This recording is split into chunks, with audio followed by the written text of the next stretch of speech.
After my wife was diagnosed with breast cancer, I put on a shirt that had been folded for months, fallow and dusty in my closet, and I pulled out a long brown chestnut hair from a jagged seam. See, my wife has always had long hair. That waist-length librarian straight loom down her back. She is feast and I famine.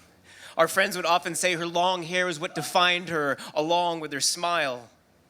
And when my wife found out the tumor was malignant, she called it her asshole, which shocked our church friends. She said she wanted her asshole removed, which confused the proctologist, but she embraced pruning as a means of growth, survival. When we had to tell our kids that my wife had cancer, my eldest son held it together, made it into math. My daughter shattered like a slipped and soapy plate. But my youngest, the 8-year-old, went silent as sleep, eyes wide and wet. And in a voice like Jesus, young and in the temple wise, he asked his mother, "Will you survive?" And I broke, an oak giving up to the storm. But my wife, she weathered and simply replied, "I'll try."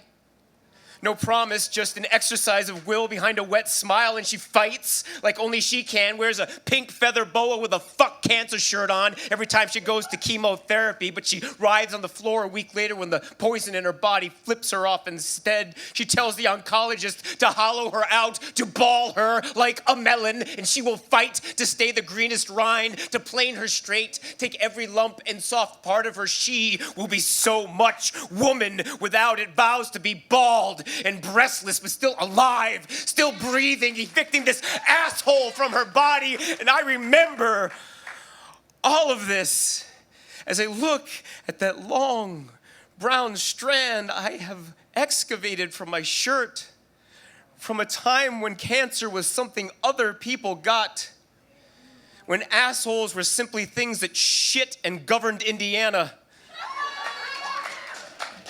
And I hold that thin strand over the trash can, and I let go.